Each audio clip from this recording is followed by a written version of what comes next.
3, 2, 1, cue. নমস্কার, কাম কি বাত অনুষ্ঠানের প্ল্যাটফর্মে আপনাদের সবাইকে আরও একবার স্বাগত। আপনাদের সঙ্গে রয়েছে আমি কৌশিক। দুর্গাপুরের সনকা হাসপাতাল নিবেদিত এই কাম কি বাত অনুষ্ঠান সরাসরি আপনারা লাইভ দেখছেন তিনটি চ্যানেলের মাধ্যমে। রয়েছে নিউজ ফ্রন্টলাইনার, রয়েছে অবিরাম ডিজিটাল এবং সঙ্গে রয়েছে ক্যানভাস টাইম। আমাদের hospitality partner city residency Durgapur. আমি অনুষ্ঠান শুরু করব আজকে আমাদের এই কাম কি বাত অনুষ্ঠানের প্ল্যাটফর্মে যিনি উপস্থিত রয়েছে, নতুন করে তার পরিচয় দেওয়ার কিছু নেই, রয়েছেন বিশিষ্ট সিপিআইএম নেতা সুশান্ত ঘোষ। দাদা, আপনাকে স্বাগত। নমস্কার। আমি সুশান্ত দাদার কাছে যাব, তবে তার আগে আরও একবার মনে করিয়ে দিই, সেটা হচ্ছে যে এই কাম কি বাত প্ল্যাটফর্ম আমাদের করা হয়েছে। এখানে আমরা বিভিন্ন দলের রাজনৈতিক ব্যক্তিত্বদের এখানে নিয়ে আসছি এবং এখানে এনে আমরা তাদের কাছে জানতে চাইছি আগামী 2রা মের পর এরাজ্যে যে দল ক্ষমতার মসনদে বসবে বা যারা বিরোধী আসনে বসবে, প্রত্যেকেরই দায়িত্ব রয়েছে জনগণের প্রতি। তারা কিভাবে জনগণের প্রতি সেবা করবে বা জনগণের প্রতি দায়বদ্ধ থাকবে, আমরা এই প্ল্যাটফর্ম থেকে সেটাই জেনে নেওয়ার চেষ্টা করেছি। আজকে আমরা সুশান্ত ঘোষকে পেয়ে গিয়েছি এখানে। আমরা সুশান্তদার কাছে যাব আমার প্রথম প্রশ্ন নিয়ে। সুশান্তদা, জঙ্গলমহলের বেতাজ বাদশাহ এমনই উপাধি আপনাকে দেওয়া হয়। সুশান্ত ঘোষ, পার্টি যেখানে তার দলের কোনো ডেজিগনেশন আপনার জন্য যথেষ্ট নয়, কারণ আপনি নিজেই নিজের উদাহরণ। এই নির্বাচনে রাজ্যের এক প্রান্ত থেকে অপর প্রান্তে আপনি ঘুরে বেড়াচ্ছেন, প্রচার করে যাচ্ছেন। মোট কতগুলো জনসভা করলেন এখনো পর্যন্ত, হিসেব আছে?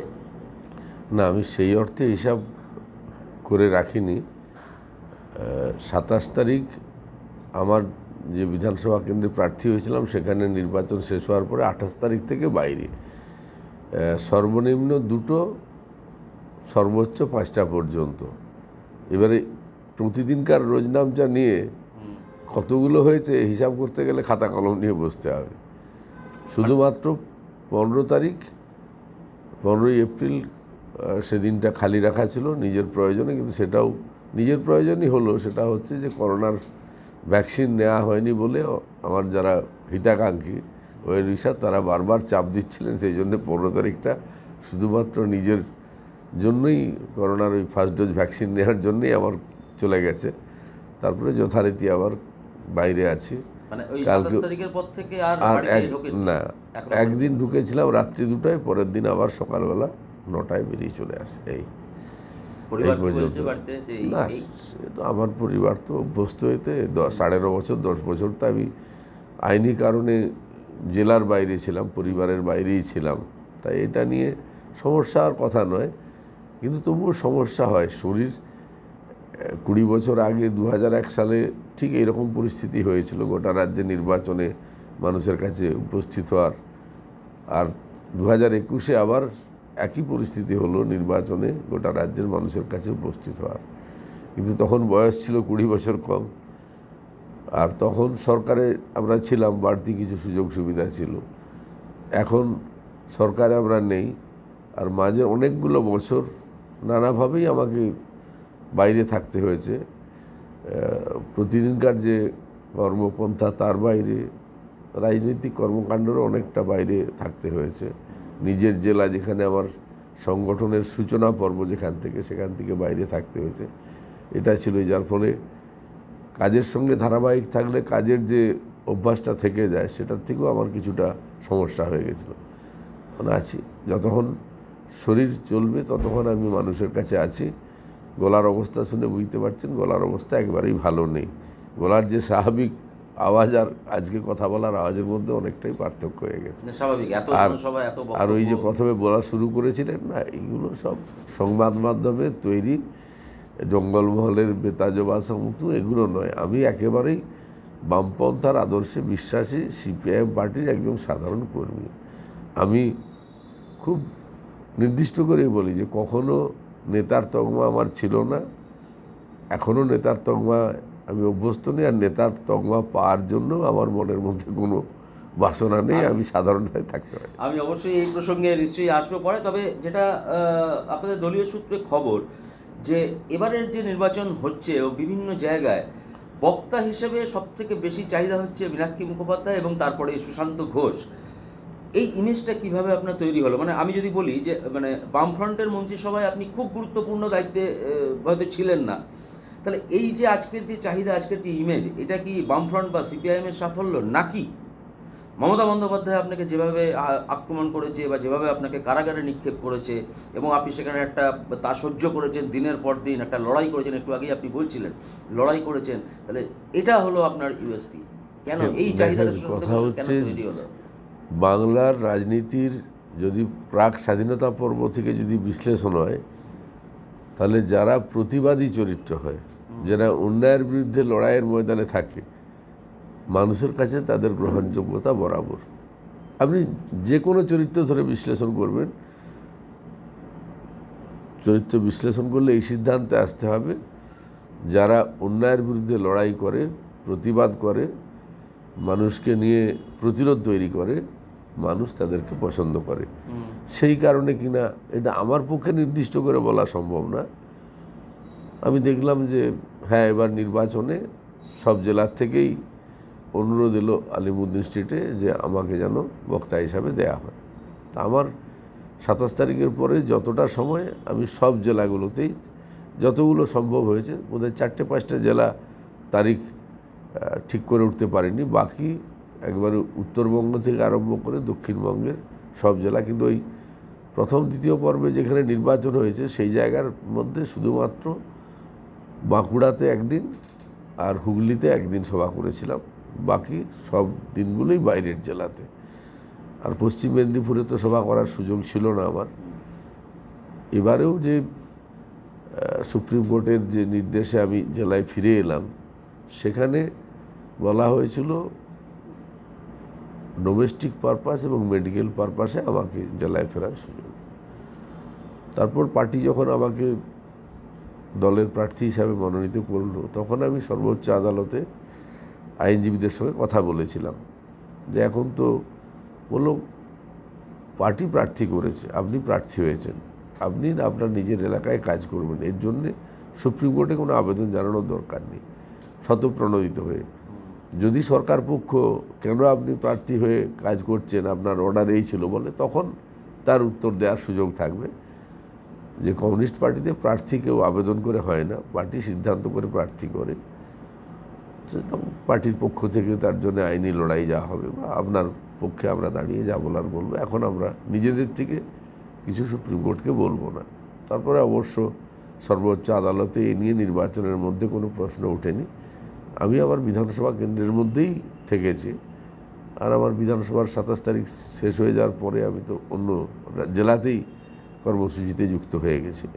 তো মানে সেক্ষেত্রে গড়বেতা নয় কেন, কেন এবারে শালবনীতে?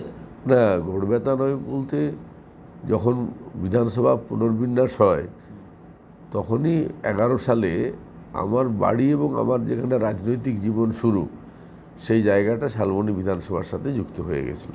আচ্ছা, তখন 11 সালেই আমি নেতৃত্বকে বলেছিলাম যে আমার বাড়ি এবং কাজের শুরু যেখানে, সেখানটা যখন শালবনী বিধানসভায় চলে গেল, তাহলে এবার আমার শালবনী বিধানসভায় প্রার্থী হওয়া উচিত।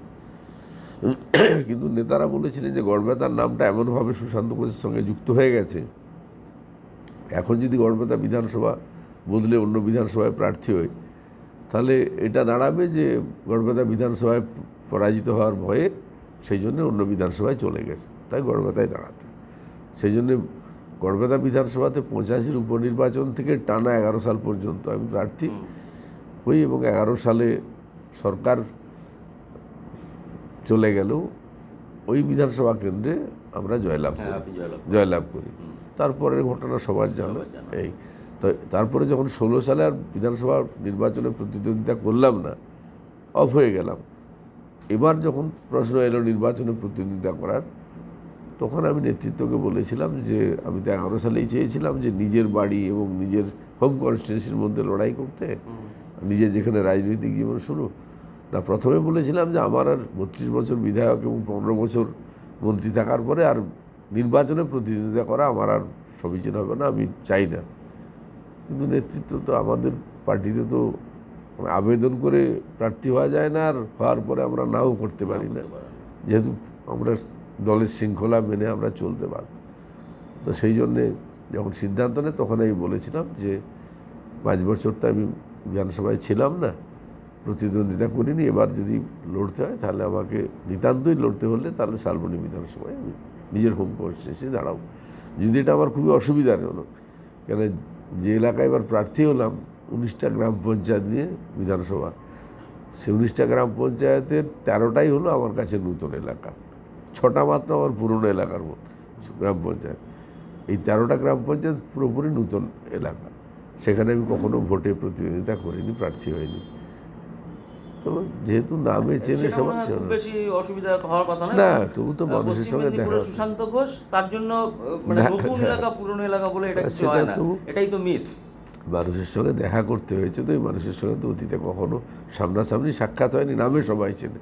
যেমন গড়বেতায় 85 সাল থেকে 7বার টানা বিধায়ক ছিলাম, সব এলাকার সব মানুষ চেনা, আমি তাদের নামে চিনি, তারা আমাকে চেনে, প্রত্যক্ষভাবে তাদের একটা সম্পর্ক তাদের সঙ্গে ছিল। কিন্তু এবারেরটা তো সম্পূর্ণ বিপরীত, নামে তারা চেনে কিন্তু প্রত্যক্ষভাবে তাদের সাথে কোনো সম্পর্ক যোগাযোগ ছিল না। তো সেইটা করতে অনেকটাই মেহনত করতে হয়েছে। এই যে মেহনত করেছিলেন, কি রেসপন্স পেয়েছেন মানুষের কাছে? রেসপন্স খুবই ভালো পেয়েছি, যা ভালো পেয়েছি তা তো সোশ্যাল মিডিয়ায় প্রকাশ হয়েছে। যখন গ্রামে গেছি, গ্রামের মানুষের ভালোবাসা এবং আবেগ দুটোই অভিভূত করার মতন। এখন ভালোবাসা এবং আবেগ একটা জিনিস, আর নির্বাচনের রাজনৈতিক লড়াইয়ে সেই ভালোবাসা আবেগই কতটা প্রতিফলিত হবে সেটা তো নির্দিষ্ট হবে 2রা মে। তবে এটা হয়েছে যে প্রার্থী হওয়ার পরে এলাকার যে কর্মীরা আমাদের বসে গেছিলো, নিষ্ক্রিয় হয়ে গেছিলো, তাদের প্রায় 90% কর্মীকে আমরা নামাতে পেরেছিলাম। মানে সুশান্ত ঘোষ ফিরে আসার পরে সেই কর্মীরা জীবিত? হ্যাঁ, 90% কর্মী নেমেছে, এবং সেই অর্থে ধরলে শতকরা 98% বুথে ভোটও মানুষ যে যার নিজের ভোট সে যার নিজে দেওয়ার সুযোগ পেয়েছে। বিচ্ছিন্নভাবে কিছু এলাকায় রাজ্যের শাসক দল তারা প্রার্থী পক্ষে তারা ভোট করানোর জন্য যেভাবে করেছে 10 বছর ধরে, গণতন্ত্রের কোনো তো বালাই নেই পশ্চিমবাংলায়। 11 সালের পরে পুলিং এজেন্ট বসতে দেবো না, বুথ ক্যাম্প করতে দেবো না, এসব করার চেষ্টা করেছে, কিন্তু শেষ পর্যন্ত খুব কম সংখ্যক জায়গায় পুলিং এজেন্ট দেওয়া সম্ভব হয়নি।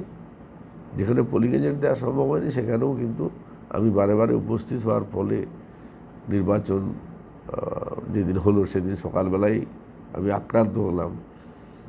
আমার উপরে আক্রমণ সেভাবে করতে পারলো না, গাড়ি ভাঙচুর করার চেষ্টা করলো, দৈহিকভাবে নির্যাতন করার চেষ্টা করলো, আমাকে ঠিকভাবে করতে পারলো না, কিন্তু সাংবাদিক বন্ধুদেরকে যেভাবে নির্মমভাবে দৈহিক অত্যাচার এবং তাদের গাড়ি ভাঙচুরের যে ঘটনা গোটা রাজ্যের মানুষের কাছে প্রচার হয়ে গেল, তাতে নির্বাচন কমিশন একটু নড়ে চড়ে বসলেন।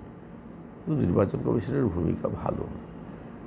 আমি যখন ওই বিধানসভায় প্রার্থী হলাম তখন আমি গত 14 সালের লোকসভা, 16 সালের বিধানসভা, তার আগে 13 পঞ্চায়েত সব ভোটের ফলাফল অ্যানালিসিস করতে গিয়ে দেখলাম একটা নির্দিষ্ট এলাকায় প্রায় 27-28 হাজার ভোট যেখানে, সেই জায়গায় ভোট হয় না, পুরোপুরি দখল হয়, এবং শতকরা 95% ভোট শাসক দল রাজ্যের তারা পায়, এটা নির্দিষ্ট হয়ে গেছে। এবং ওই পথেই 14 সালের লোকসভায়, শালবনী বিধানসভায় রাজ্যের শাসক দল সংখ্যাগরিষ্ঠ পায়, 16 সালেও ওই পথে সংখ্যাগরিষ্ঠ পায়। 19 সালের লোকসভাতে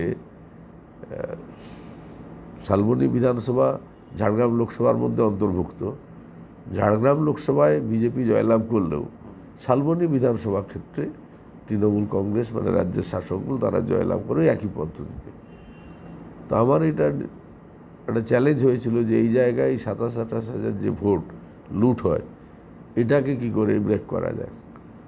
তা আমি নির্বাচনের 10 দিন আগের থেকে পরপর 7টা চিঠি নির্বাচন commission, returning officer, observer, police observer সবাইকে দিলাম। কিন্তু নির্বাচনের আগের দিন রাত্রি 12টা পর্যন্ত আমি বুঝে গেলাম যে কোন অদৃশ্য কারণে কোনো ধরনের কোনো ব্যবস্থা নেওয়া হলো না। তাতে বুথের তালিকা, সেই বুথের এলাকায় কারা এই ধরনের গণ্ডগোল করছে, কারা ভীতি সন্ত্রাসের পরিবেশ তৈরি করে রেখেছে, তাদের নাম সব দিলাম, কিন্তু কোনো ব্যবস্থা হলো না। তখন ওই আর কি জেদ যে ভোট করাবো, বাইরের থেকে পোলিং এজেন্ট নিয়ে বসাতে গেলাম, ওরা খেপে গেল।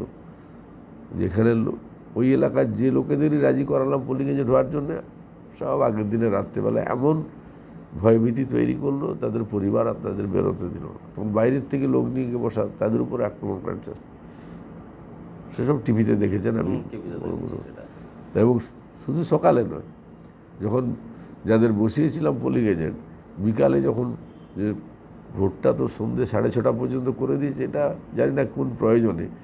কেন এখন যখন 1000-এর বেশি ভোটার নির্বাচক যেখানে বুথ ভেঙে দেওয়া হচ্ছে, অনায়াসেই সমস্ত ভোট 4টের মধ্যে শেষ হচ্ছে। 5টায় শেষ করলো, কিন্তু 6:30 মানে সন্ধ্যার অন্ধকার। তা আমি দেখলাম সন্ধ্যার অন্ধকারে আমার পোলিং এজেন্টদের তুলতে যাওয়া রিক্সা হবে। 5টার পরে আমি পোলিং এজেন্ট 5টার সময় তুলে নিয়ে আসার জন্য গেলাম, তখন বিকালবেলা আবার অ্যাটাক হলো আমার উপরে। এবারও একই কায়দা, এবং এবারে আর রাগ ডাক নেই। বললো আমাদের সব পরিকল্পনা বানচাল করে দিল, কোনো প্রার্থী এলো না, শুধুমাত্র সুশান্ত বসে এই এলাকায় দাপিয়ে বেড়ালো, আমরা কিছু করতে পারলাম না। বলতে বলতেই আমার উপরে অ্যাটাক। এসব সবাই তার সবটা দেখেননি, হয়তো সুযোগ পাননি। তা আপনারা যেহেতু সুযোগ দিনে বললে এই ঘটনা ঘটেছে। এখন এরপরে কি হবে সেটা 2 তারিখে বোঝা যাবে। যদিও অনেকগুলো পশ্চিমবাংলার রাজনীতিতে ইতিমধ্যে অনেকগুলো বিন্যাস তৈরি হয়েছে। একটা হচ্ছে রাজ্যের শাসক দল 10টা বছর ধরে গণতন্ত্রকে শেষ করে দিয়েছেন, মানুষের ভোটাধিকার দিতে পারেন। আজও যে ভোট হচ্ছে অনেক জায়গায়, শাসক দলের ভয়ে সাধারণ ভোটাররা ভীত। সে যদি বলে আমি কাকে ভোট দিচ্ছি, তার উপরে আক্রমণ হতে পারে। সেই জন্যে সাইলেন্ট ভোটারের সংখ্যা এবার বেশি গোটা রাজ্যে। একটা ভালো সংখ্যক সাইলেন্ট ভোটার। আর দ্বিতীয় হলো যে নিচের তলাতে একটা আন্ডার কারেন্ট পোলারাইজেশন কাজ করছে। সচেতন মানুষ যেখানে আছে তারা রাজ্যের শাসক দল এবং দিল্লির শাসক দল সম্পর্কে ওয়াকিবহাল। সেখানে মানুষের মধ্যে যে জেদ তৈরি হয়েছে, কিন্তু একবারে প্রত্যন্ত এলাকায় মানুষের মধ্যে জেদের ক্ষেত্রে কিছুটা হলেও দেখা যাচ্ছে একটা আন্ডার কারেন্ট কাজ করছে। সেই আন্ডার কারেন্ট কি মোর্চার পক্ষে, সংযুক্ত মোর্চা? সেটা তো আন্ডার কারেন্ট বোঝা যাচ্ছে না। কেন ওই যে সাইলেন্ট ভোটার, মানুষ যদি সাইলেন্ট থাকে তাহলে তো বোঝার অসুবিধা। তো এরকম কোনো থার্মোমিটার নেই যা লাগিয়ে দিলে বোঝা যাবে এইটা। তবে সংযুক্ত মোর্চা তৈরি হওয়ার পরে রাজ্যের শাসক দল এবং দিল্লির শাসক দল যে চ্যালেঞ্জের সামনে পড়েছে, এটা পশ্চিমবাংলার এই নির্বাচনী যুদ্ধে পরিষ্কার হয়ে গেছে। যারা নিজেদের মতন করে নিজেদের নিয়ন্ত্রিত সংবাদ মাধ্যমকে ব্যবহার করে বাংলায় যে বিধানসভা নির্বাচনে 2টো মাত্র দলের লড়াই হবে, রাজ্যের শাসক দল এবং দিল্লির শাসক দল, এটা যারা প্রায় মানুষের মাথার মধ্যে পৌঁছে দিয়েছিল, 28শে ফেব্রুয়ারি ব্রিগেডের সমাবেশের মধ্য দিয়ে সংযুক্ত মোর্চার যে বহিঃপ্রকাশ হলো, আত্মপ্রকাশ হলো, সেদিনের পরে কিন্তু রাজনৈতিক চিত্র পশ্চিমবাংলার বদলেছে। কিন্তু তার সত্ত্বেও ধরুন প্রচুর সমীক্ষা হয়েছে, প্রচুর সেখানে অ্যানালিসিস হয়েছে, কিন্তু কোথাও সেভাবে শতাংশের হিসাবে কিন্তু আপনাদের সংযুক্ত মোর্চাকে কোথাও বেশি আমি আবারও বলি, ভাগ হয়েছে তৃণমূল এবং বিজেপির মধ্যে। আমাদের এই দেশের স্বাধীনতার পরে সংবাদ মাধ্যমকে গণতন্ত্রের 4র্থ স্তম্ভ বলা হতো। একটা নিজস্ব সত্তা ছিল। ভারতবর্ষের সবচেয়ে খারাপ সময় হলো এটাই যে সেই সংবাদ মাধ্যম আর গণতন্ত্রের 4র্থ স্তম্ভ নয়।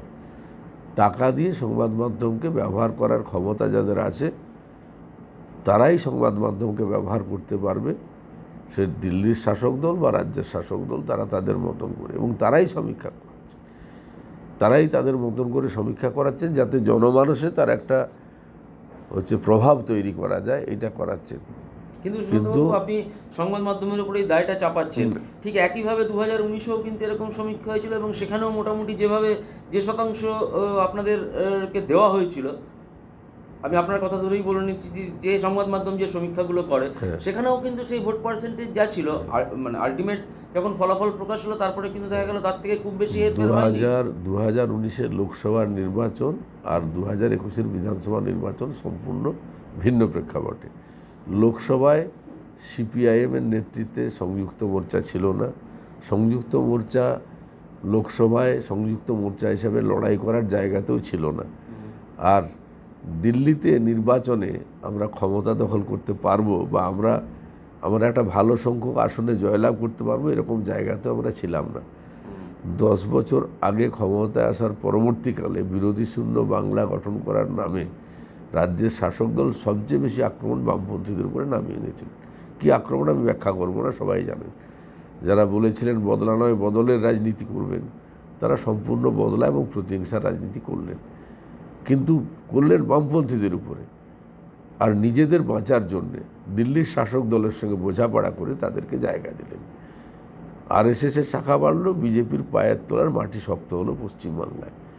এবং এই বোঝাপড়ার মধ্য দিয়েই 19-এর লোকসভার নির্বাচন হয়েছিল। সেই নির্বাচনে আমরা কার্যতপক্ষে কিছু নির্দিষ্ট পকেট বাদ দিয়ে সারা রাজ্যে লড়াইয়ের ময়দানে আমরা কতটুকুন উপস্থিত ছিলাম সেদিনের ঘটনার বিবরণ সংবাদ মাধ্যমে সবই ধরা আছে। কিন্তু এবারের প্রেক্ষাপট, বামপন্থীদের নেতৃত্বে ধর্মনিরপেক্ষ রাজনৈতিক দল এবং সঙ্গে ইন্ডিয়ান সেকুলার ফ্রন্টকে যুক্ত করে যে মোর্চা তৈরি হয়েছে, এই মোর্চার মধ্য দিয়ে যে একটা চ্যালেঞ্জ রাজ্যের শাসক দল এবং দিল্লির শাসক দলের কাছে উপস্থিত হয়েছে, এটা মানুষ প্রত্যক্ষ করতে পারছেন। কিন্তু যে সংবাদ মাধ্যম আগের থেকেই বিভাজিত হয়ে রাজ্য এবং দিল্লির শাসক দলের পক্ষে তারা সওয়াল করেছেন, তারা যদি হঠাৎ করে তাদের জায়গা থেকে সরে আসেন, তাহলে তাদের তো ক্রেডিবিলিটি জিরো হয়ে যাবে। তারা যে রাজ্যের শাসক দলের কাছ থেকে বা দিল্লির শাসক দলের কাছ থেকে যারা যে সুবিধা পান, তারা পাবেন না। তাই তাদেরকে তাদের স্ট্যান্ড বজায় রাখার জন্যই বলে যেতে হচ্ছে। কিন্তু আমি দেখেছি সচেতন মানুষ যেখানে আছেন, সংখ্যা বেশি, মধ্যবিত্ত, লেখাপড়া জানায়, এই জায়গার মানুষের মধ্যে প্রচণ্ড আবেগ। এবং সবচেয়ে যেটা দৃষ্টান্ত হয়েছে, সেটা ভারতবর্ষের রাজনীতির ক্ষেত্রেও এটা দৃষ্টান্ত এই বাংলাতেই প্রথম হলো। ব্রিগেড সমাবেশের দিনে যে লক্ষ লক্ষ মানুষ উপস্থিত হয়েছিল, তাতে শতকরা 75% বেশি ছিল তরতাজা তরুণ যৌবন, এবং এরা লেখাপড়া জানা, বিচার বুদ্ধি দিয়ে পরিস্থিতি, রাজ্যের সরকার দিল্লির সরকারের কর্মসূচি বিশ্লেষণ করার ক্ষমতা রাখে। এবং সবচেয়ে ভয়ঙ্কর যে জায়গাটা অর্থনীতি এবং বেকারত্বের, এই জায়গাটার ব্যাপারে লেখাপড়া জানা, শিক্ষার সুযোগ পাওয়া যে নূতন প্রজন্ম, তারা আতঙ্কগ্রস্ত, এবং সেই আতঙ্ক থেকেই তারা এই দুইটা দিল্লি এবং রাজ্যের শাসক দলের বিরুদ্ধে মরিয়া হয়ে নেমেছেন। এবং এবারে যদি আমাদের সংযুক্ত মোর্চার কর্মসূচি দেখেন, সেখানে এই নূতন প্রজন্মের অংশগ্রহণটা একেবারে দৃষ্টান্ত বলা যায়। অতীতে কোনো প্রার্থী তালিকাও প্রমাণ করছে, বলছি কোনো নির্বাচনের সঙ্গে এটা তুলনা করা যাবে না। তাই কেন সংবাদ মাধ্যম তাদের সমীক্ষার জায়গায় দাঁড়িয়ে থেকেছেন, কেন আমাদের সংযুক্ত মোর্চার পক্ষে বাস্তব প্রতিফলন হচ্ছে না, সেটা আমি ব্যাখ্যা করে দিলাম আপনাকে, বুঝতে পারি। এটা আপনাদের মাধ্যমে যে মানুষ যারা শুনছেন বা দেখছেন, তারাও বুঝতে পারবেন তাদের অভিজ্ঞতার মধ্য দিয়ে। সেটা তো আমি একটু অন্য প্রসঙ্গে আসি, সেটা হচ্ছে আমরা শুনতে চাইছি বা আমাদের দর্শকরাও শুনতে চাইছে যে সেই সময়টা, যে সময়টাতে আপনাকে সিআইডি 30 ঘন্টা 35 ঘন্টা শুনেছি আমরা, জেরা করেছে, সামান্য মানবিক বোধটুকুও দেখায়নি, এবং বিভিন্ন এবং মানবাধিকার সংগঠনের যে বিভিন্ন গাইডলাইন রয়েছে, সেই গাইডলাইন পর্যন্ত মানা হয়নি। এমনকি আপনি মন্ত্রী থাকার সময় যে পুলিশ আধিকারিকরা আপনাকে স্যার বলে সম্বোধন করতো, তারা পর্যন্ত আপনার সাথে দুর্ব্যবহার করেছে। তো এই যে লড়াইটা তাদের বিরুদ্ধে, এইভাবে যে লড়াইটা, এটাই কি আপনাকে আরও দৃঢ় করেছে? আমি একটু সেই সময়কার ইতিহাস শুনতে চাই।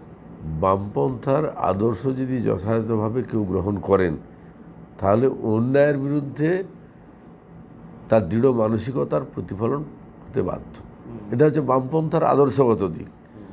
আর যদি কেউ বামপন্থাকে আদর্শগতভাবে গ্রহণ না করে, বামপন্থীরা সরকারে আছে, সুযোগ সুবিধা এইসবের কারণে বামপন্থীদের প্রতি আকৃষ্ট হয়ে বামপন্থার সঙ্গে যুক্ত হয়েছেন, দুটোর মধ্যে পার্থক্য আছে। আর বাকি হলো, যে রাজনৈতিক দলটা পশ্চিমবাংলায় ক্ষমতা দখল করলো মিথ্যাচার করে, পুরো মিথ্যাচার করে, 10 বছরের মধ্যে সেই মিথ্যাচার বাংলায় যাকে বলে ঠেকায় পড়ে স্বীকার করছে যে নন্দীগ্রামের মাটিতে সিপিএম গুলি চালায়নি। কে গুলি চালিয়েছিল? তারই দলের যারা সব বড় বড় মাতব্বর নেতা ছিলেন অধিকারী পরিবারের, তাদেরই ভাড়াটিয়া লোকেরা হইচটি পরা পুলিশের পোশাক পরে তারা গুলি চালিয়েছিল নন্দীগ্রামে, তারা দায়ী, স্বীকার করলেন। ঠিক তার 48 ঘন্টার মধ্যে নেতায়ের যে গণহত্যার দায় সিপিএমের ঘাড়ে চাপিয়ে দেওয়া হয়েছিল, সেখানে দাঁড়িয়ে তারই সেই কমান্ডার স্বীকার করলেন যে নেতায়ের গুলি সিপিএম চালায়নি, চালিয়েছিল ছত্রধর মাহাতোর লোকেরা।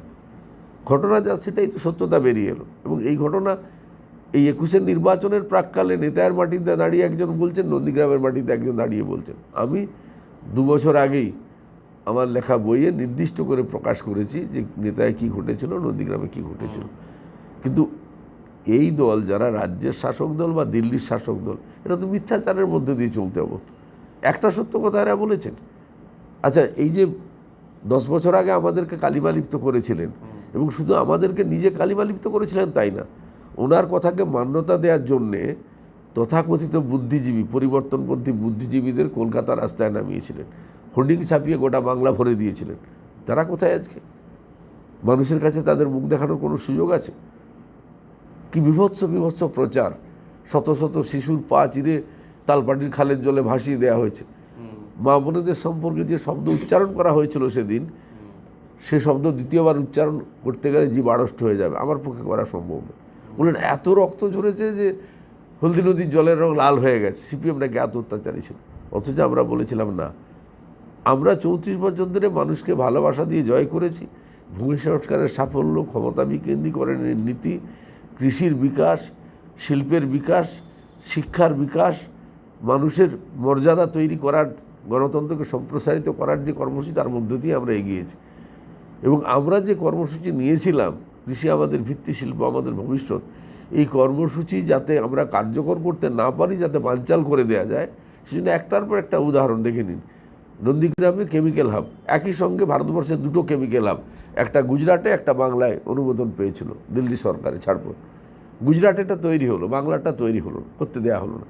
জমি অধিগ্রহণ পর্বেই মাওবাদীদের ডেকে নিয়ে এসে গণ্ডগোল তৈরি করা হলো।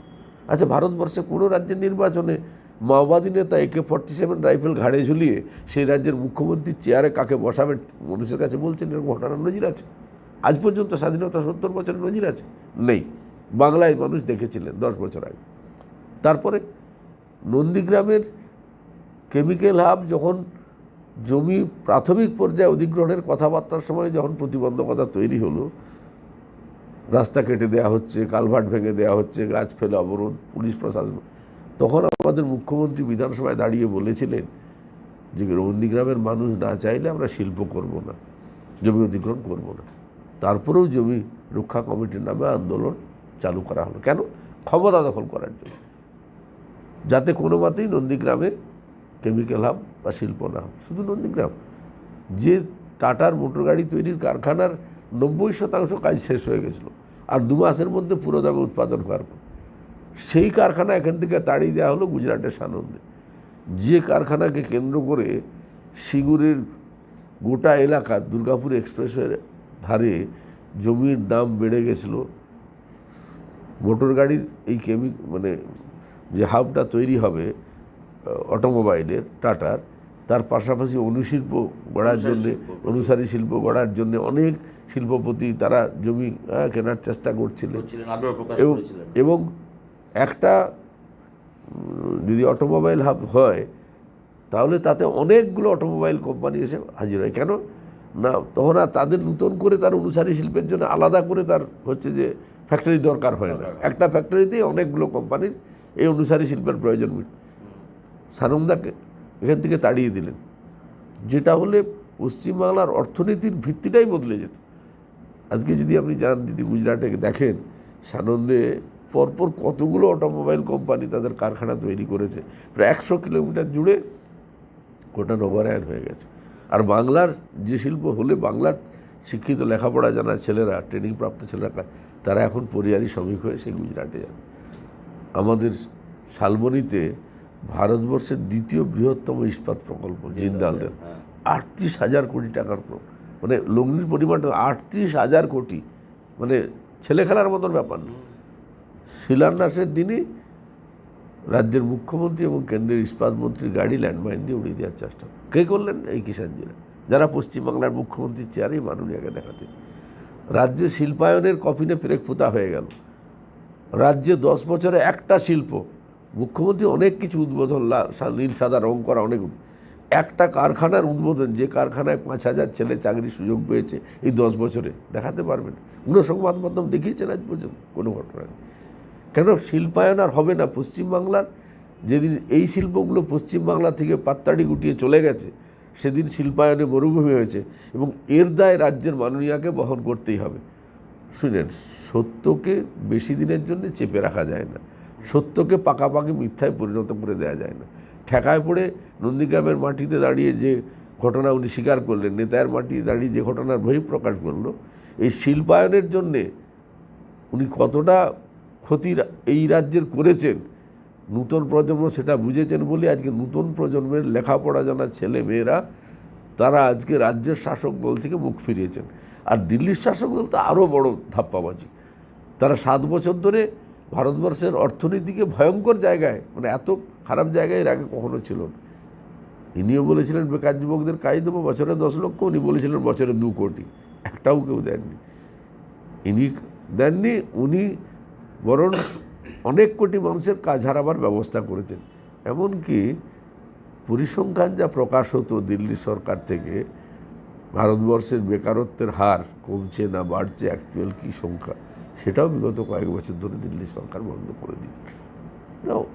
মানে অমানবিক অপরাধী এরা। আমি আসি দর্শক বন্ধুরা, আপনাদের জানিয়ে রাখি, আপনারা এই কাম কি বাত প্ল্যাটফর্মে আজকে দেখছেন সুশান্ত ঘোষের সাথে সরাসরি এই লাইভ অনুষ্ঠান, এবং দুর্গাপুরের সনাতন হাসপাতাল নিবেদিত এই লাইভ অনুষ্ঠান, যারা hospitality partner city residency Durgapur, এবং 3টি চ্যানেলে সরাসরি এই লাইভ অনুষ্ঠান সম্প্রচারিত হচ্ছে, নিউজ ফ্রন্টলাইনার, অবিরাম ডিজিটাল এবং ক্যানভাস টাইম। আমি আসবো সুশান্তের কাছে, পনেরো সুশান্ত, তা সত্ত্বেও আপনি যে বললেন, তা সত্ত্বেও এখনও বিরোধীরা বলে যাচ্ছে বেনেচাপড়া কঙ্কাল কাণ্ডের থেকে নেতাইয়ের গণহত্যা ইত্যাদির নায়ক আপনি। আপনাকে প্রশ্ন করি, সেটা হচ্ছে যে প্রাক্তন মন্ত্রী, এই সম্বোধনে আপনি বেশি খুশি হন, নাকি তৃণমূলের দেওয়া হারমাদ উপাধি আপনি মানে আপনাকে বেশি খুশি করে? কারণ আপনাকে হারমাদ মানে উপাধি দেওয়ার পর আমরা দেখেছিলাম সিপিআইএমের প্রচুর যুব ছাত্র তারা নিজেদের ফেসবুকে তাদের নামের সাথে হারমাদ জুড়ে দিয়েছিল। কোনটাতে বেশি? এখন আর রাজ্যের শাসক দল হারমাদ শব্দ উচ্চারণ করেন না। কেন করেন না? একটু আগেই যে কথা বললাম, যে গুলি সিপিআইএম চালায়নি, চালিয়েছিল তারই দলের অধিকারী পরিবারের লোকেদের, ভাড়াটিয়া, হাওয়াই চটি পরা, পুলিশের পোশাক পরা লোকেরা। এটা বলার পরে আর সিপিআইএমকে হারমাদ বলা তো কোনো সুযোগ নেই। আর যেদিন উনি এই কথা বলেছেন তার পরদিন থেকে আমাদের ছাত্র যুবরা বললেন যে অন্যায়ের বিরুদ্ধে প্রতিবাদ করা, অন্যায়ের বিরুদ্ধে প্রতিরোধ সংগঠিত করা, হিম্মত নিয়ে অন্যায়কারীর বিরুদ্ধে মাথা তুলে দাঁড়িয়ে চোখে চোখ রেখে কথা বলা যদি হারমাদ হয়, তাহলে আমরা সবাই হারমাদ। হারমাদ এখন আর কেউ উচ্চারণ করে না। হারমাদ শব্দ অতীতে ছিল না। 11 সালে ক্ষমতা দখল করার আগে বামপন্থীদের কালিমালিপ্ত করার জন্য এই শব্দটা চয়ন করে প্রয়োগ করা হয়েছিল। এখনও শব্দটা মুছে গেছে। আর বাকি যে কাণ্ড নিয়ে বদলার রাজনীতি, প্রতিহিংসার রাজনীতি, সে তো বই প্রকাশ করি তাতে বলে দিয়েছে। আর এখন আর নির্বাচনের মুখে আমি আমার আত্মপ্রচারের জন্য সেসব কথা নিয়ে চর্চা করা বোধহয় সমীচীন হবে না। তবে রাজ্য সরকার তারা জানেন যে কিসের ভিত্তিতে মামলা সাজিয়েছিলেন। কদিন আগে আমাদের হাইকোর্টের আইনজীবী মাননীয় অরুণাভ ঘোষ, তিনি খুব বক্তৃতা রাখতে গিয়ে মজা করে বলছিলেন, আমি সে কথা টেনে আনবো না, আচ্ছা মিথ্যাচারের উপরে কোনো জিনিস দাঁড়িয়ে রাখা যায়? সত্য তো প্রকাশ্যে আসে। যার বিচার শেষ হয়ে গেল, যারা অভিযুক্ত বেকসুর খালাস পেয়ে গেল, খালাস পেয়ে যাওয়ার পরে উচ্চ আদালতে কোনো অ্যাপিল হলো না, সেই ঘটনাকে হাস্যকর একটা যুক্তি দিয়ে সাজানো হলো যে মানুষের দেহের হাড়গুলো সব টুকরো টুকরো হয়ে গেছে, কিন্তু তার সঙ্গে পাওয়া গেছে অক্ষত গেঞ্জি আর একটা আন্ডারওয়্যার। এটা পুরো বিশ্বাসযোগ্য?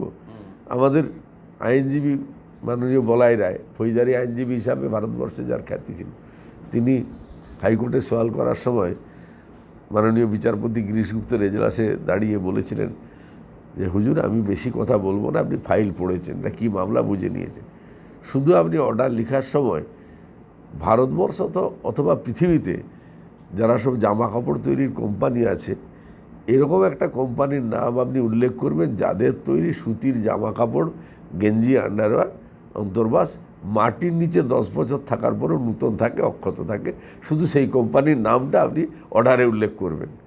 তো বিচারপতি মাননীয় বলাই রায়ের এই সওয়াল শোনার পরে মাথা নিচু করেছিলেন এবং তিনি লিখেছিলেন, ইংরেজিতে যা লিখেছিলেন বাংলায় মানে দাঁড়ায় এটা হলো রাজনৈতিক প্রতিহিংসার মামলা। এবং আমাকে যখন সর্বোচ্চ আদালতে সুপ্রিম কোর্টে যখন জামিন দেয় তখনও তারা লিখেছিলেন দিস ইজ ফোর্থ এফআইআর, মানে যে ঘটনার আগে বিচার হয়ে গেছে সে ঘটনা নতুন করে এফআইআর হয়ে বিচার হয় না, জামিন দিয়েছিল। আর জামিন দেওয়ার সময় রাজ্য সরকারের নিযুক্ত সবচেয়ে বড় বড় সেই মুহূর্তে সুপ্রিম কোর্টের 4 জন আইনজীবী, গোপাল সুব্রমণিয়াম, উদয় ললিত, নাগেশ্বর রাও আরেকজন, তারা দাঁড়িয়ে বলেন, বিচারপতি আলতামাস কবিরের বেঞ্চ ছিল, বলেন যে হুজুর জামিন দিচ্ছেন ঠিক আছে, কিন্তু অভিযুক্ত এতই প্রভাবশালী যদি জেলায় ফিরে যায় তাহলে মামলার আর কোনো অস্তিত্ব থাকবে না, তাই জেলায় যাতে ফিরতে না পারে এইটুকুর হচ্ছে যে শর্ত দিয়ে দিতে হবে। সেই জন্য ফিরতে পারিনি।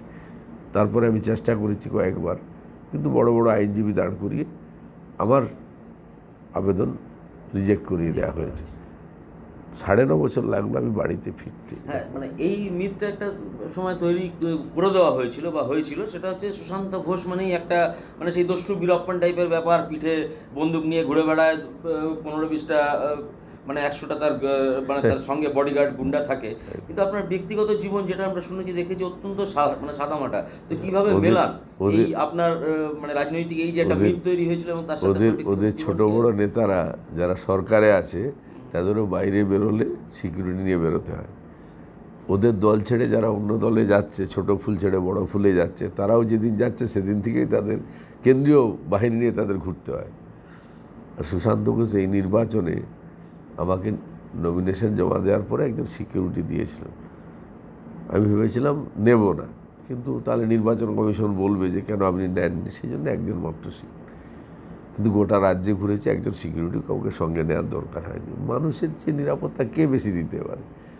আর বামপন্থী আদর্শে যেদিন মানে বিশ্বাস নিয়ে রাজনীতিতে এসেছিলাম, ওই যে আমার বইয়ের একটা জায়গায় লেখা আছে, যখন আমাকে একজন, তিনি বোধহয় বামপন্থীদের প্রতি সহানুভূতিশীল পুলিশ অফিসার আমাকে সুযোগ বুঝে যখন ডিএসপি মানে তার উচ্চ পদাধিকারী অফিসার বাথরুমে গেছেন আর তার অধস্তন সাব ইন্সপেক্টর বোধহয় অন্য কোনো ধূমপান করতে হবে, তখন আমাকে আস্তে আস্তে করে আমার কানের গোড়ায় মুখ নিয়ে এসে বলেছিলেন, স্যার ভয়ঙ্কর পরিকল্পনা, আপনাকে যদি বাঁচতে হয় তাহলে অসুস্থ আর ভান করে চেয়ার থেকে পড়ে যাও ছাড়া রক্ষা না, কেন না হলে আপনাকে জিজ্ঞাসাবাদের নামে হয় হার্ট ফেল করে আপনি মারা যাবেন অথবা আপনার ব্রেন ক্র্যাক করে যাবে, এটা একটা পরিকল্পনা।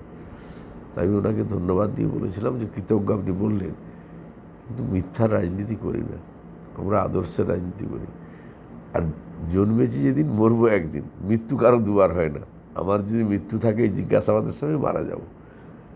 আর আমি এখনও মনে করি যে যার যখন মৃত্যু নির্দিষ্ট থাকে তখনই হবে, আগেও হবে না, পরেও হবে না। তাই সেই জন্যে আমাকে মানুষের উপরে ভরসা না রেখে আমাকে হচ্ছে যে নিরাপত্তা বাহিনীর উপরে ভরসা রেখে চলতে হবে, এটা আমাদের রাজনীতির সঙ্গে সামঞ্জস্যপূর্ণ নয়। সেই আমি নাম মানে জানতে চাইছি না, সেই পুলিশ আধিকারিকের সাথে এখনো যোগাযোগ আছে? না, আমি বইয়ে তার নাম লিখিনি।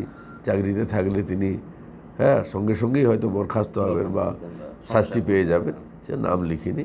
কিন্তু পরবর্তীকালে কোনো যোগাযোগ নেই। খোঁজখবর নেওয়ার চেষ্টা করেছি কিন্তু খুঁজে বের করতে পারিনি, যাদেরকে বলেছি খুঁজে বের করতে পারিনি। আসলে এই সরকার, যে রাজ্যের সরকার যারা পরিচালনা করে, তারা এত প্রতিহিংসাপরায়ণ, মানে কোনো মূল্যবোধ মানবিকতার কোনো বালাই নেই।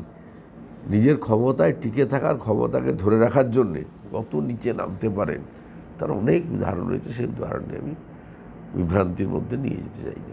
সুশান্ত, আমরা একটু অতীতের দিকে যদি চোখ রাখি তাহলে মানে সেখানে জানা যায় যে এই পশ্চিমবাংলার রাজনীতিতে, পশ্চিমবঙ্গ কেন একেবারে দেশের রাজনীতিতে দুই অন্যতম লিজেন্ড জ্যোতি বসু এবং প্রণব মুখোপাধ্যায়, তারা আপনাকে খুব পছন্দ করতেন, এটা আমি জানি। এবং তারা কি এমন দেখেছিলেন আপনার মধ্যে, মানে ইভেন এটাও আমরা শুনেছি জ্যোতিবাবু খুব গুরুত্ব দিয়ে আপনার কথা শুনতেন, আপনাকে স্নেহ করতেন।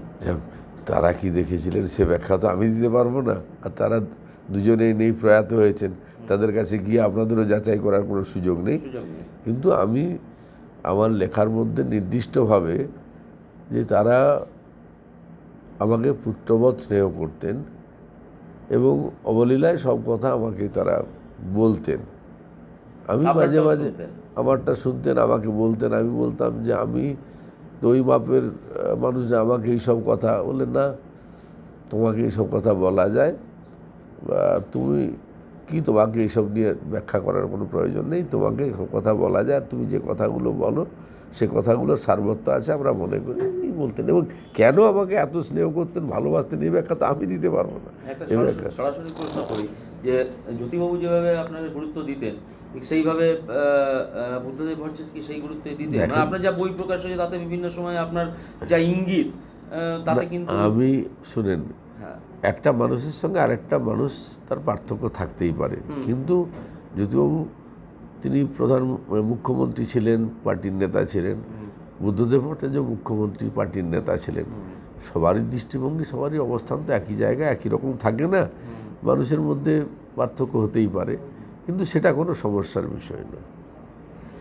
আমি আরেকটা প্রশ্নে আসবো, সেটা হচ্ছে যে আপনাদের দলের রাজ্য সম্পাদক সূর্যকান্ত মিশ্র বা জেলা নেতৃত্বের সাথে আপনার সম্পর্ক স্বাভাবিক নয়, এটা বিভিন্ন সময় মিডিয়াতেও বিভিন্ন জায়গাতেও খবর এরকম হয়েছে আর কি, আমরা এর সত্যতা জানি না। কিন্তু আপনার এই যে দীর্ঘমেয়াদী লড়াই, এই যে একটা মানে অন্যায়ের বিরুদ্ধে আপোষহীন লড়াই, দীর্ঘ কারাজীবন আপনি সহ্য করেছেন, তাতে তো আরও মানে আপনার পার্টিতে আরও ভালো জায়গায়, আরও সম্মানীয় জায়গায় আপনাকে রাখা উচিত ছিল। আমার কি মানুষের কাছে ভালোবাসার সম্মানের কোনো ঘাটতি আছে বলে মনে হয় কারো? মানুষ ভালোবাসে, কমিউনিস্টদের জীবনে এর চেয়ে বড় কিছু হয় না। মানুষ কোনো পদ দেখে ভালোবাসে না, মানুষ তার ভালোবাসার যোগ্য কিনা এটা ভেবেই মানুষ ভালোবাসে। কোন পর্যায়ের নেতা, কি পদের অধিকারী, এটা মানুষের কাছে ভালোবাসার জন্য বিচার্য বিষয় হয় না। তাই অফুরন্ত ভালোবাসা বলতে যা বোঝায়, আমি যখন এই তো বললাম 9.5 বছর পরে এলাকায় গেছি, নূতন এলাকায়, মানুষের আবেগ ভালোবাসা, যেদিন প্রথম দিন গেলাম সেদিনের ঘটনা টিভিতে নিশ্চয়ই ধরা আছে অনেকের, যে হাজারে হাজারে মানুষ, একটা ভারতবর্ষের রাজনীতিতে ঘটনার কোনো দৃষ্টান্ত আছে, একটা হ্যান্ডবিল বিলি হয়নি, একটা পোস্টার লাগানো হয়নি, একটা মাইক প্রচার হয়নি, একটা দেয়াল লিখন হয়নি। আমি কোনো কী মাপের নেতা, আমার কোন পদ আছে কি নেই, এটা কোনো বিচার্য বিষয় মানুষের কাছে ছিল না। আমি 9.5 বছর পরে এলাকায় ফিরেছি, হাজার হাজার মানুষ, মানে কত হাজার, আমি একজন সবচেয়ে পশ্চিমবাংলার বড় যে ইলেকট্রনিক্স মিডিয়া, তার একজন সাংবাদিক সেদিন সেটা কভার করতে গেছিলেন, আমার পরিচিত, অনেক পূর্ব পরিচিত, সে আগে অন্য মিডিয়ায় ছিল, এখন এই মিডিয়া, আমি নাম বলছি না কারণ। সব প্রোগ্রাম শেষ হওয়ার পরে অফিসে দেখা করতে এসেছে। আমি বললাম, তুই তো প্রথম, আমি যখন শালবনীতে এসে পৌঁছালাম, শালবনী থেকে চন্দ্রকোনা পর্যন্ত পুরো কর্মসূচিটাই তুমি কভার করেছো নিজে, একেবারে প্রত্যক্ষভাবে, তোমার অভিজ্ঞতা বলল। তো সে বলল, আমার জীবনের ব্যতিক্রমী অভিজ্ঞতা হলো আজকে একটা হ্যান্ডবিল বিহীন, পোস্টারবিহীন, প্রচারবিহীন একজন পার্টির সাধারণ কর্মী এলাকায় ফেরার পরে মানুষের এই আবেগ এবং ভালোবাসার আছড়ে পড়া হাজার হাজার মানুষের জনস্রোত, এটা অভাবনীয়। আমি জিজ্ঞেস করেছিলাম কত মানুষ হতে পারে, বলে দেখুন আমি সংখ্যাটা আমার অনুমানে আছে, কিন্তু আমি যদি সংখ্যাটা আমি রিপোর্টেড করি তাহলে আমার এডিটার বোর্ডটা বাদ দেবে, কেন তারা এটা দেবে। তা তুমি বলো। বললো, আপনি যেখানে মঞ্চ হয়েছিল সেখান থেকে চন্দ্রকোনা রোডের যে চৌরাস্তা যেখানটা বলে, এটা প্রায় 1.25 কিলোমিটার। এই 1.25 কিলোমিটার রাস্তা 4 লেনের রাস্তা, হাইওয়ে, 4 ঘন্টার জন্য স্তব্ধ ছিল, কোনো গাড়ি চলাচল করতে পারেনি, কোনো মানুষ এদিক থেকে ওদিকে যেতে পারেনি, স্টিল নাও মানুষ থেকে গেছে, কেউ পালিয়ে যায়নি, চলে যায়নি। তো বললো, এটা কত জমায়েত হতে পারে? বলে আপনি ভেবে নেন। বলে আমার ভাবা না তুমি। বললো, আপনি যা বলবেন, 30,000, 40,000, যা বলবেন সবই বলা যায়, কিন্তু আমরা এটা বলতে পারবো না, বিশাল সমাবেশ ছাড়া আমরা আমাদের পাঠাতে পারবো না, পাঠালে না। এটা হয়েছিল। এবং তারপর যারা এসেছিল তাদের মধ্যে একটা জেদ, এবং সেদিন আমি আমার অভিজ্ঞতা দিয়ে অনুভব করেছিলাম যে মানুষ লাল ঝান্ডাকে অবলম্বন করে বাংলার যে 10 বছর ধরে গণতন্ত্র যে নেই, মানে একবারে জঙ্গলরাজ বলতে যা বোঝায়, এখান থেকে মুক্তি পাওয়ার জন্য লাল ঝান্ডাকে ভরসা করছেন। তাই সুশান্ত ঘোষ মানে লাল ঝান্ডা নিয়েই তার হাজির হয়েছে। সর্বোপরি এমন ঘটনা ঘটলো, একজন প্রায় 70-72 বছরের বৃদ্ধা, ক্ষেতমজুর পরিবারের বিধবা বৃদ্ধা, আমি অতীতে চিনতাম, 10 বছর তো নেই, তাকে চিনতাম। বছর 5 আগে তার নাতনি অসুস্থ হয়েছিল, লোক মারফত আমার সঙ্গে যোগাযোগ করেছিল। আমি কলকাতায় তার চিকিৎসার ডাক্তারদের বলে ব্যবস্থা করে দিয়েছিলাম। এইটুকুন মাঝে ছিল ওরকম। সেই বয়স্ক ভদ্রমহিলা তিনি এসেছেন ওই দিনে এলাকার মানুষের সঙ্গে একটা ফুল নিয়ে এসেছেন। ফুলটা দেওয়ার জন্য মঞ্চে উঠবেন, স্বেচ্ছাসেবকরা বলেছেন না, মঞ্চে এত ভিড় ওঠা যাবে না। উনি কোমরে কাপড় বেঁধে, ক্ষেতমজুর পরিবার, বলে আমার ঘরের ছেলে ঘরে ফিরেছে, আমি মঞ্চে ফুল দিয়ে যাব, উঠা যাবে না, কে আটকাবে? বলে উঠে ফুলটা আমার হাতে ধরিয়ে দিয়ে মানে একেবারে হাওয়াও করে মানে কাঁদছেন, আর আমাকে জড়িয়ে ধরে আমার গালে, কপালে, ঠোঁটে চুম খাচ্ছেন। ওই বৃদ্ধা, আমার রক্তের কোনো সম্পর্ক নেই, আমি কোনো নেতা নই। আমিও ঝরঝর করে কিনে ফেলেছিলাম যেটা কোন আবেগ ভালোবাসার কোন জায়গাটা মানুষের। এবং এই ঘটনা পরবর্তীকালে আমি যখন এলাকায় গেছি দেখেছি। এর চেয়ে বড় পাওনা কমিউনিস্টদের জীবনে আর কী দরকার? পদের না হচ্ছে কোনো ডেসিগনেশন কিছু দরকার আছে? এতে দরকার। তো সেই জন্য মানুষ আমাকে যেভাবে ভাবেন সেই ভাবনাটাই আমার কাছে বড় গুরুত্বপূর্ণ। আমার কাছে এই নিয়ে কোনো বাড়তি কোনো বক্তব্য নেই। সুন্দরদা, আমাদের অনুষ্ঠান একেবারেই শেষের দিকে এসে পড়েছে। আমার আপনাদের সময়ের নির্ধারিত সময় পার হয়ে গেছে। হ্যাঁ, আরেকটা ছোট্ট প্রশ্ন, মানে আপনাকে সঙ্গে পেয়েছি তাই এত প্রশ্ন মানে এসে যাচ্ছে। আমার যা প্রশ্ন মানে তালিকা ছিল তার থেকেও বাইরে বেরিয়ে অনেক কিছু প্রশ্ন চলে এলো। সেটা হচ্ছে যে এই যে আপনি একটু আগে নির্বাচন কমিশনের কথা বা ভূমিকার কথা বলছিলেন, শীতলকুচি যে ঘটনা ঘটলো, কি মনে করেন এটাতে নির্বাচন কমিশনের ভূমিকা বা সেখানকার যে রাজনৈতিক দল যাদের কথা বলা হচ্ছে? নির্বাচন করানোর দায়িত্ব নির্বাচন কমিশনের। রাজনৈতিক দল প্রচার করবে, তার মানুষকে ভোট দেওয়ার জন্য বলবে, কিন্তু ভোটের দিনে দায়িত্ব হলো নির্বাচন কমিশনের। নির্বাচন কমিশন দিস ইজ ফেলিওর। নির্বাচন কমিশন, আমি যেটা আমার নির্বাচন ক্ষেত্রে বলছিলাম, 10 দিন আগে থেকে 7টা চিঠি দিয়েছি, একটা কোনো ভূমিকা নির্বাচন কমিশন নেয়নি। যাদের নাম দিয়েছে, এই যে আজকেও আসছে, যখন অসভ্যতা করছে কোনো একটা রাজনৈতিক দলের হয়ে, তখন বিশাল সেন্ট্রাল ফোর্স, হট যাও, দুটো লোককে অ্যারেস্ট করে যদি রেখে দেয় তাহলে বাকিরা আর সারাদিনে কেউ বেরোবে না। বোঝাপড়া এই জন্যেই দিল্লির সরকার রাজ্য সরকারের বোঝাপড়ার মধ্যে দিয়ে নির্বাচনে চলেছে, এবং তারা জানে তৃণমূল জিতলেও তারাই বিজেপি, আলাদা কিছু নয়। বিজেপির যারা প্রার্থী হয়েছে তার মানে একটা বিশাল সংখ্যক হচ্ছে যে প্রার্থী, তারা বিগত বিধানসভা নির্বাচনে এই রাজ্যের শাসক দলের বিধায়ক ছিলেন বা এমপি ছিলেন, তারা আজকে গিয়ে দিল্লির শাসক দলের প্রার্থী হয়েছে। এবং গোটা দলটাই আজকে রাজ্যের শাসক দলের যে পরিস্থিতি তৈরি হয়েছে, কাল শাসক দল ক্ষমতা থেকে চলে যাওয়ার পরে 24 ঘন্টার মধ্যে তৃণমূল বলে আর রাজ্যে কিছু থাকবে না। গোটা দলটার বেশি সংখ্যক লোক যে বিজেপিতে যোগ হবে, আর যারা তার মধ্যেও যদি কারো আত্মমর্যাদা থেকে যায় যে বিজেপির মতন ভয়ঙ্কর একটা খতরনাক শক্তিতে যাব না, তারা সেই কজন রয়ে যাবে, কিন্তু তারা তৃণমূলের ঝান্ডায় থাকবে। কোনটাকে আপনি বেশি মানে আপনার কথা খতরনাক মনে করছেন, তৃণমূল না বিজেপি? তৃণমূল গণতন্ত্র হত্যা করে পশ্চিমবাংলায় বামপন্থীদের শেষ করে বিজেপিকে পায়ের তলায় মাটি করার জায়গা করে দিয়েছেন। তৃণমূল ভয়ঙ্কর খারাপ, কিন্তু তার চেয়েও গোটা দেশটাকে যে খারাপ পরিস্থিতির মধ্যে নিয়ে গেছে বিজেপি নামক শাসক দল, ক্ষমার অযোগ্য অপরাধী ওরা। আজ হোক কাল হোক দেশের মানুষ, রাজ্যের মানুষ বুঝবেন। রাজ্যের মানুষ বাংলা শাসক দলকে বুঝে নিয়েছেন, আর দিল্লির শাসক দল তো যেহেতু রাজ্যে প্রত্যক্ষভাবে শাসনে নেই, সেই জন্যে প্রত্যক্ষভাবে তাদের অভিজ্ঞতা নেই, কিন্তু যেখানেই দিল্লির শাসক দল রাজ্যের ক্ষমতা দখল করেছেন, সেখানেই যে নির্বাচনই হচ্ছে সেই নির্বাচনে বিজেপির পরাজয় ঘটছে। উপনির্বাচন হোক, পঞ্চায়েত হোক, পৌরসভা হোক, এবং 5 বছর আগে সোনার আসাম গড়বেন বলে ক্ষমতা দখল করেছিলেন আসামে।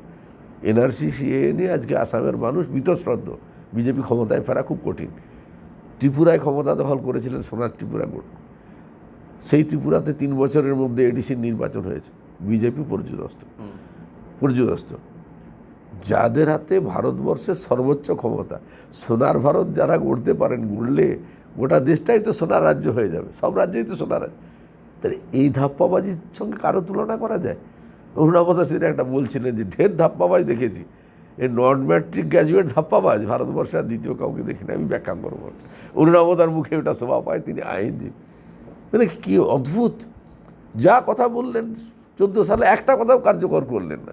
কালো টাকা ধরবেন, 2 কোটি বেকার যুবকের চাকরি দেবেন, জিনিসপত্রের দাম কমাবেন, শিল্পায়নের জোয়ার আনবেন, কৃষকের আত্মহত্যার থেকে রক্ষা করবেন, সব কথা বললেন। একটা শব্দ গত 7 বছরে দেশের মানুষ তাদের অভিজ্ঞতায় কার্যকর হতে দেখেনি। বরং মানুষ যাতে এইসবের বিরুদ্ধে রুখে না দাঁড়ায়, সেই জন্য কোথা থেকে NRC CAA নিয়ে এলেন, 370 দ্বারা বাতিল করে বললেন কাশ্মীর আমি শান্তি রাজ্য করে। আর কাশ্মীর এখন সবচেয়ে বেশি অশান্ত। যেদিন 370 দ্বারা প্রয়োগ করেছেন, কাশ্মীরে বেশি মানুষ হচ্ছে যে ক্ষতির সম্মুখীন হয়েছে, সবচেয়ে বেশি জওয়ানের জীবন গেছে, সাধারণ মানুষ আক্রান্ত হয়েছে। কি অদ্ভুত একটা এজেন্ডা, ধর্মের নামে রাষ্ট্র গঠন। আরে ধর্মের রাষ্ট্র, পৃথিবীতে অনেক ধর্মীয় রাষ্ট্র আছে, তারা সমস্যা থেকে বেরিয়ে আসতে পেরেছে, মুক্ত হতে পেরেছে। মানুষের রুচি রোজগারের, ভাত কাপড়ের ব্যবস্থা, তার অন্য বাসস্থানের ব্যবস্থা, এটাই তো প্রায়োরিটি হয়। কাজের ব্যবস্থা নেই, কোনো চিন্তা ভাবনার মধ্যে নেই। বেকার সংখ্যা লাফি বাড়ছে। অর্থনীতি, যত অর্থনীতিবিদরা আছে বলছেন 70 বছরে এত খারাপ ভারতবর্ষের অর্থনীতি কোথাও যায়নি। তারা পরামর্শ দিচ্ছেন, সে পরামর্শ গ্রহণ করতেন। তাজ্জব কি বাদ বললে কম বলা হয়। পৃথিবীতে সব দেশেই রিজার্ভ ব্যাঙ্ক আছে, রিজার্ভ ব্যাঙ্কের গভর্নর হন কোনো অর্থনীতিবিদ। একমাত্র ভারতবর্ষ যেখানে রিজার্ভ ব্যাঙ্কের গভর্নর এই প্রথম, এই দিল্লির শাসক দলের জমানায়, সেখানে কোনো অর্থনীতিবিদ রিজার্ভ ব্যাঙ্কের গভর্নর নন। সেখানে একজন ইতিহাসের অধ্যাপককে রিজার্ভ ব্যাঙ্কের গভর্নর করা হয়েছে। কিসের উদ্দেশ্যে? না শুধুমাত্র যে কোনোভাবে হোক সমস্ত দেশের সর্বোচ্চ যে সংস্থা যেখান থেকে দেশ পরিচালনা হয়, সে CBI ED থেকে আরম্ভ করে, রিজার্ভ ব্যাঙ্ক থেকে আরম্ভ করে, নির্বাচন কমিশন থেকে, সুপ্রিম কোর্ট থেকে, সব জায়গায় তাদের লোক বসাতে হবে যাতে নির্বাচনের মধ্য দিয়ে ক্ষমতায় আসার পরে তারা তাদের লক্ষ্য পূরণ করতে পারে। ভারতবর্ষে যাতে কোনো প্রতিবাদী শক্তি মাথা তুলতে না পারে, প্রতিবাদ বলে কিছু থাকবে না, প্রতিরোধ বলে কিছু থাকবে না, এটা করতে হবে। এই ভয়ঙ্কর পরিস্থিতিতে বলে এরা যত খারাপ, এদের খারাপের কোনো ব্যাখ্যা নেই রাজ্যের শাসক, কিন্তু এদের চেয়েও অনেক বেশি খারাপ, মানে 100 গুণ 1000 গুণ খারাপ হচ্ছে দিল্লির শাসকদের। এখন মানুষের যেহেতু প্রত্যক্ষ অভিজ্ঞতা নেই, এরকম একটা হচ্ছে। সবাইকে তো দেখা হয়েছে, একবার দেখি, কিন্তু সবাইকে দেখার এদেরকে দেখার মধ্যে যখন যেদিন মানে পার্থক্য খুঁজে পাবে, সেদিন আত্মবিলাপ করার সুযোগ থাকবে না মানুষের, সেই জায়গায় পৌঁছে যাবে। আমার শেষ প্রশ্ন, খুব ছোট্ট করে উত্তর, সেটা হচ্ছে শেষ একদম শেষ না, এটা একদম শেষ। সেটা হচ্ছে যে মীনাক্ষী মুখোপাধ্যায় একেবারেই তরুণ নেত্রী, এই মুহূর্তে গোটা রাজ্যে ছুটে বেড়াচ্ছেন, অত্যন্ত জনপ্রিয় নেত্রী। আমাদের এই স্টুডিও থেকেও তিনি লাইভ করে গেছেন। কোথাও কি আপনার মনে হচ্ছে না এই তার রাজনৈতিক জীবনের শুরুতেই নন্দীগ্রামে তাকে প্রতিদ্বন্দ্বিতা করে একেবারে বাঘের মুখে ঠেলে দেওয়া হলো? খুব সংক্ষেপে। যে কোনো লড়াই গুরুত্বপূর্ণ, রাজনীতির যে কোনো লড়াই গুরুত্বপূর্ণ লড়াই। সেই লড়াইয়ের নেতৃত্ব মনে করেছেন যে নূতন প্রজন্মকে দিয়েই আমরা এই লড়াইয়ে সাকসেস হতে পারবো। সেই জন্যে নূতন প্রজন্মের মধ্য থেকেই সেই লড়াইয়ে প্রতিদ্বন্দ্বিতা করার জন্য প্রার্থী করা হয়েছে এবং খুব যোগ্যতার সঙ্গেই মীনাক্ষী সেই লড়াইয়ের ময়দানে নিজেকে প্রতিষ্ঠিত করেছে। ভোটের ফলাফল কি হবে 2রা মের জন্য অপেক্ষা করতে হবে, কিন্তু মীনাক্ষী মুখার্জি যে নন্দীগ্রামের মানুষের মনে জায়গা করে নিয়েছে, সেখানে নির্বাচনে বামপন্থীদের মানুষের যে আবেদন পৌঁছে দিতে পেরেছে, এক কথায় দাগ কেটেছে, এটা তো আর অস্বীকার করার কোনো সুযোগ নেই। এখন একই সঙ্গে সেখানে 2 হেভিওয়েটের সঙ্গে মীনাক্ষী মুখার্জিও প্রতিদ্বন্দ্বিতার আসরে হেভিওয়েট তৈরি হয়ে গেছে, তাকে আর উপেক্ষা করার কোনো সুযোগ নেই।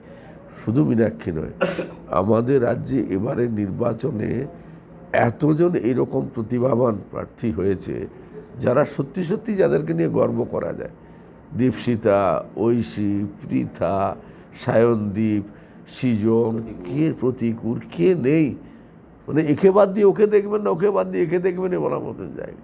আমি তো নির্বাচনে প্রচার করতে দেখেছি, আমি সুদূর কোচবিহারে গিয়ে দেখলাম আকিকুর বলে একটা এসএফআইয়ের একজন প্রাক্তন নেতা প্রার্থী হয়েছে নাটাবাড়ি কেন্দ্রে, লড়াইয়ের ময়দানে, জীবনের প্রথম লড়াই, কিন্তু মানুষের মন জয় করে নিয়েছে। ওই একটা সিটে দেখলাম মানুষের মন জয় করে নিয়েছে আকিকুর, একবারে নতুন প্রার্থী। এরকম সব জায়গাতেই যেখানে নতুন প্রজন্মের, এবং এরা সব আদর্শগতভাবে বামপন্থার প্রতি হচ্ছে যে যুক্ত হয়েছে। এরা তো বামফ্রন্ট সরকার ক্ষমতায় দেওয়া আছে, সুযোগ পাবো, সুবিধা পাবো, চাকরি পাবো, টেট পাবো, এসব তো এরা এসেছে কিন্তু আদর্শগত দায়বদ্ধতার থেকে। নিজেদের মেধা দিয়ে, বুদ্ধি বিবেচনা দিয়ে বিশ্লেষণ করেছে যে রাজ্যের শাসক দল দিল্লির শাসক দলের চেয়ে অনেক ভালো হচ্ছে বামপন্থীদের আদর্শ, তাই এরা এসেছে এবং সেটা গ্রহণ করেছে। এবং সেটাই আমাদের আগামী দিনে এই বামপন্থী শক্তিকে এগিয়ে নিয়ে যাওয়ার ক্ষেত্রে এরাই আগামী দিনে গুরুত্বপূর্ণ ভূমিকা নেবে। অনেক ধন্যবাদ সুশান্তদা, এতক্ষণ আমাদের সাথে এই কাম কি বাত অনুষ্ঠান লাইভ অনুষ্ঠানে সঙ্গে ছিলেন সিপিআইএম নেতা সুশান্ত ঘোষ। আমরা আবারও এই কাম কি বাত প্ল্যাটফর্মে ফিরে আসবো, আবারও কোনো রাজনৈতিক ব্যক্তিত্বকে নিয়ে। আপনারা সবাই